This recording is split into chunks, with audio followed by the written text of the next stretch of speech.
India voice, आपकी सोच, आपकी आवाज। नमस्कार, खबर हरियाणा में आप सभी का स्वागत है। मैं हूं आपके साथ प्रज्ञा मिश्रा। बुलेटिन की शुरुआत करेंगे बड़ी और अहम खबर के साथ। तो सबसे पहले बात कर लेते हैं हरियाणा के मुख्यमंत्री नायब सिंह सैनी लाडवा पहुंचे, जहां उन्होंने जन संवाद कार्यक्रम के तहत आम जनता की समस्याएं सुनी। कार्यक्रम में बड़ी संख्या में लोगों ने अपनी शिकायतें और मांगे मुख्यमंत्री के सामने रखे। मुख्यमंत्री ने संबंधित अधिकारियों को मौके पर ही समस्याओं के त्वरित समाधान के निर्देश दिए। उन्होंने कहा कि सरकार जनता की समस्याओं के समाधान के लिए प्रतिबद्ध है और अधिकारियों को पारदर्शिता और जवाबदेही के साथ कार्य करना चाहिए।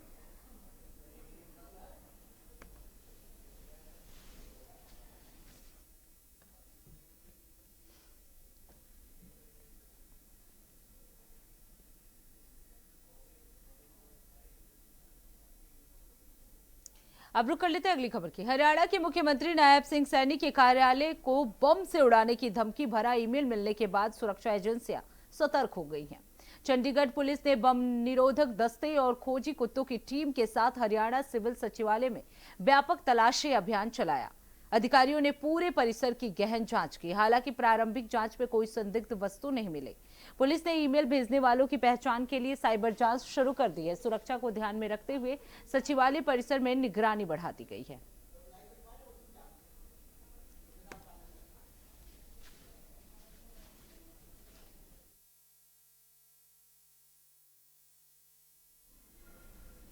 अब रुक कर लेते हैं अगली खबर की। हरियाणा विधानसभा के पूर्व अध्यक्ष और कांग्रेस नेता कुलदीप शर्मा ने पूर्व मुख्यमंत्री भूपेंद्र सिंह हुड्डा पर निशाना साधते हुए कहा कि राज्यसभा चुनाव में हुड्डा जैसे वरिष्ठ नेता को एजेंट नहीं बनना चाहिए था। उन्होंने सवाल उठाया कि कांग्रेस के 9 वोट खराब होने के बावजूद कार्रवाई केवल 5 विधेयकों पर ही क्यों हुई। उन्होंने राहुल गांधी, प्रियंका गांधी वाड्रा और मल्लिकार्जुन खड़गे के नेतृत्व का समर्थन करने वाले गुट का भी जिक्र किया। साथ ही उन्होंने बेरोजगारी, महंगाई और अपराध को लेकर हरियाणा सरकार पर भी हमला बोला।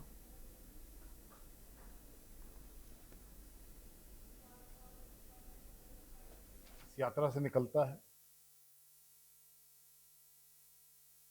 और अब इस यात्रा का समापन रोहतक में हो रहा है 23 तारीख को शाम को 4 बजे। अभी कोई यात्रा का समय नहीं था, फिर भी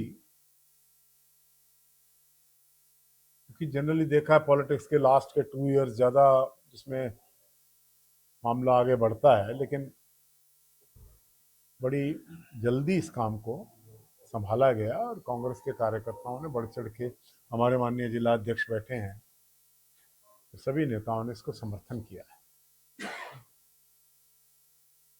जिन्होंने ये कहा कि यात्रा आधिकारिक नहीं है, उन्होंने भी किया, आना आए, और राहुल जी आए तो सबको आना भी चाहिए था। तो ये एक विषय था जिसके प्रचार प्रसार के लिए साथियों से बात करने के लिए हम आपके बीच में आपसे बात की। मैं दोनों माननीय जिला अध्यक्ष ग्रामीण और शहरी, मेरे साथ आए हमारी कांग्रेस के वरिष्ठ नेता श्री रघुवीर सिंह संधू करनाल से, डॉक्टर राजेंद्र शर्मा, संजू, बब्बू, हम सब लोगों की तरफ से आपका इस प्रेस कॉन्फ्रेंस में हार्दिक स्वागत करते हैं। हमारे बहुत सीनियर साथी हैं, राजेंद्र भाई को बैठे हैं। सबसे पहले आपका धन्यवाद कि इस स्वेल्टरिंग हीट में, इस गर्मी में आप लोगों ने समय निकाला। आज की ये प्रेस कॉन्फ्रेंस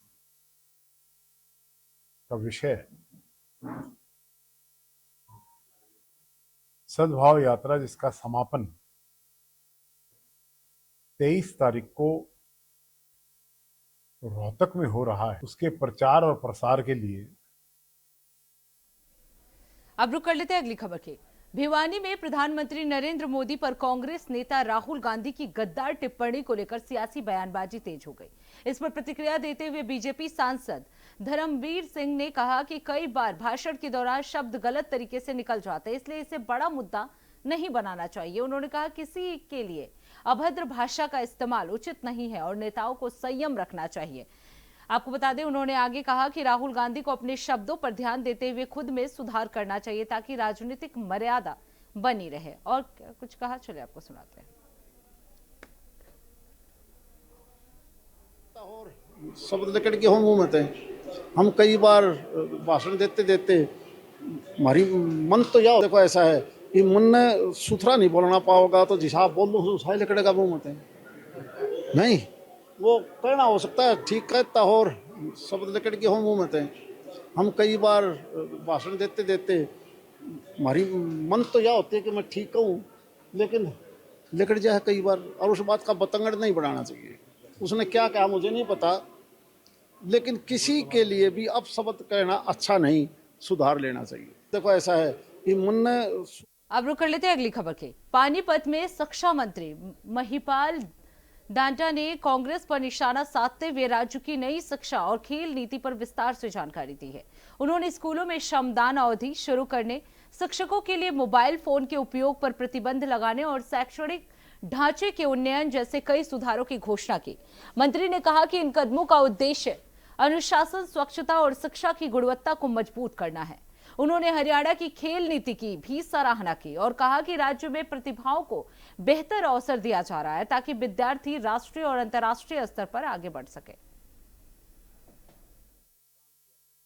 कल शिक्षा विभाग की बैठक माननीय मुख्यमंत्री जी ने समीक्षा बैठक ली है और समीक्षा बैठक में बहुत सारे वर्क डेवलपमेंट्स के काम थे और शिक्षा की गुणवत्ता पर बढ़ाने के लिए हम लोग क्या क्या करना चाहिए, कितने ऐसे पुराने काम हैं जो अभी तक पेंडिंग पड़े हुए थे, इन सब पर बहुत विस्तृत चर्चा हुई है।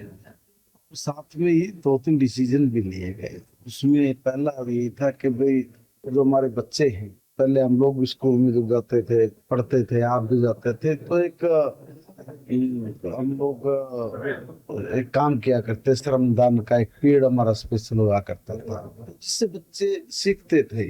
देखिए कल अब रुक कर लेते अगली खबर की। इलेक्शन कमीशन ऑफ इंडिया के निर्देशानुसार हरियाणा में मतदाता सूचियों के स्पेशल इंटेंसिव रिवीजन यानी एसआईआर अभियान की शुरुआत 15 जून 2026 से की जाएगी। आपको बता दें, ए श्रीनिवासन जो हरियाणा के मुख्य निर्वाचन अधिकारी हैं, उन्होंने बताया कि यह अभियान राज्य भर में व्यापक स्तर पर चलाया जाएगा। इस विशेष संशोधन कार्यक्रम का उद्देश्य मतदाता सूचियों को अधिक पारदर्शी, त्रुटि रहित बनाना है। अभियान के दौरान नए मतदाताओं के नाम जोड़े जाएंगे जबकि मृत, स्थानांतरित या अयोग्य मतदाताओं के नाम हटाए जाएंगे। निर्वाचन विभाग ने सभी पात्र नागरिकों से इस प्रक्रिया में सहयोग करने और अपने दस्तावेज समय पर जमा कराने की अपील की है। मैंने से एसआईआर का जो प्रक्रिया है ट्रेनिंग फेज से लेके अंत फाइनल पब्लिकेशन तक 5 जून से शुरू होके हाउस टू हाउस शेड्यूल जो है आपका 15 जून से 14 जुलाई तक है और फाइनल पब्लिकेशन है 22 सितंबर। इसमें ऐसे इशू नहीं आएगा कि वो हर एक फुल प्रूफ बनाया गया इलेक्शन कमीशन की तरफ से और बाई चांस आपके एन्यूमरेशन फॉर्म्स नहीं आते हैं और आते भी कोई इशू रहता है उसमें क्लेम्स और ऑब्जेक्शन का भी फेज है और उसमें भी जो सर्टिफिकेट सबमिट करने के बाद एंड जो मदद हमें पॉलिटिकल पार्टीज के साथ मिलेगी, मुझे नहीं लगता है ऐसे कोई इशू यहाँ पे आने वाला है। अभी हमने इनफैक्ट 3-4 महीने से उनके साथ लगातार मीटिंग कर रहे हैं। अब 50% BLA1 और BLA2 अपॉइंट किया गया इनके तरफ से, अभी भी 50% बकाया है। हमने कल मीटिंग किया था राजनीतिक दलों के साथ, हमने रिक्वेस्ट किया है कि अपॉइंट करें सो दैट बाद में ऐसे कोई इशू ना रेज हुए, बिकॉज BLA2 जो है BLO के साथ, हमारे अधिकारी के साथ काम करेंगे, मिलजुल के काम करेंगे सो दैट लेटर ऑन ऐसे कोई भी ऐसे इलेक्टर जो एलिजिबल हो। अब रुक कर लेते हैं अगली खबर की। अंबाला के तोपखाना इलाके में पीलिया फैलने से स्वास्थ्य विभाग में हड़कंप मच गया। आपको बता दें, 12 वर्षीय बच्ची मन्नत की मौत के बाद अब तक करीब 20 लोग पीलिया की चपेट में बताए जा रहे हैं। स्थानीय लोगों ने लंबे समय से दूषित पानी का सप्लाई का आरोप लगाया है। मामले की गंभीरता को देखते हुए स्वास्थ्य विभाग की टीम ने इलाके में पहुंचकर पानी के सैंपल लिए और स्वास्थ्य जांच शिविर लगाए। डॉक्टर सुनील हरी ने बताया कि लोगों की जांच की जा रही है और साफ पानी इस्तेमाल करने की सलाह दी गई है। विभाग ने सभी स्वास्थ्य केंद्रों को सतर्क रहने के निर्देश दिए हैं। जैसा कि आपने भी सवाल किया कि यहाँ किसी डेथ हुई है, तो मैडम कुछ दिनों पहले यहाँ पर जो है पीलिया के केस आने शुरू हुए थे। तो उसी पीलिया के कारण ही यहाँ एक बच्ची थी मन्नत, जिसकी जो है भी कुछ दिन पूर्व डेथ हुई है। तो तभी से जो है प्रशासन जो है यहाँ पर जो हेल्थ डिपार्टमेंट मतलब एक होने के कारण जो है वो यहाँ पर जो है आ रहा है, और यहाँ पर जो है हमने सारा ही ट्रीटमेंट शुरू कर दिया है। यहाँ टेस्ट भी हो रहे हैं, और यहाँ पानी से रिलेटेड जो बीमारी है, जैसे आपको पता है पीलिया और हेपेटाइटिस के जो केस आ रहे हैं, उसके संबंध में जो है हमने यहाँ पर काम कर रहे हैं। मैं हूँ, हेल्थ डिपार्टमेंट की टीम है पूरी, हमारे इंजीनियरिंग ब्रांच से हमारे सीओ साहब भी यहाँ पर आए थे, उन्होंने सारा जांचा, और हमारे जो अधिकारी जो भी कर्मचारी हैं सैनिटेशन से रिलेटेड जो भी सफाई से व्यवस्था से जो भी है संबंधित, हम सब यहाँ काम कर रहे हैं। समय समय पर जब भी कोई समस्या आती है वार्ड में हमारे, तो हम इसकी सूचना हमारे जो हेल्थ अपना इंजीनियरिंग डिपार्टमेंट को देते हैं पानी से रिलेटेड, और वो समय समय पर ट्रीटमेंट कराते रहते हैं। पिछले 1.5 महीने से यहाँ पे पानी की बहुत दिक्कत हो रही है। पानी बदबूदार, काला, झाग वाला आ रहा है, और कई एरिया में तो पानी आ ही नहीं रहा, 2-3 दिन। पीने के पानी की बहुत दिक्कत है। यहाँ जॉइंटिस के काफी केस हो रखे हैं। हमारे गली में 2-4 मकान छोड़ के भी एक 11 साल की लड़की की डेथ हुई है जॉइंटिस करके। मेरे खुद का बेटा 11 साल का है, जो कि पिछले 1 हफ्ते से जॉइंटिस से जूझ रहा है। पहले पेट खराब, पानी की दिक्कत से पेट खराब, वोमिटिंग, फिर अब जॉइंटिस हो रखा है उसको। अब रुक कर लेते हैं अगली खबर की। रेवाड़ी में भीषण गर्मी और हीट वेव के चलते लोगों का जनजीवन प्रभावित हो रहा है। तापमान 41 से 42 डिग्री सेल्सियस तक पहुंचने से मजदूर और आम लोग काफी परेशान हैं। स्थानीय निवासी ने बताया कि लोग राहत पाने के लिए गन्ने का रस और नींबू पी रहे हैं, लेकिन गर्मी से बचना मुश्किल हो गया है। वहीं जिला प्रशासन की हीट वेव एडवाइजरी के बाद स्वास्थ्य विभाग पूरी तरह से सतर्क हो गया है। डिप्टी सीएमओ डॉक्टर विद्यासागर ने बताया कि सभी स्वास्थ्य केंद्रों पर जरूरी दवाइयां और संसाधन उपलब्ध है। कर्मचारियों को गर्मी से जुड़े मामलों में तुरंत कार्रवाई के निर्देश दिए गए हैं।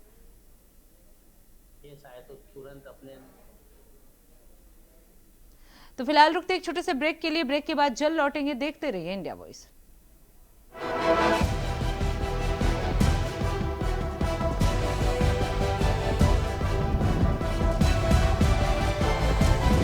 इंडिया वॉइस, आपकी सोच, आपकी आवाज।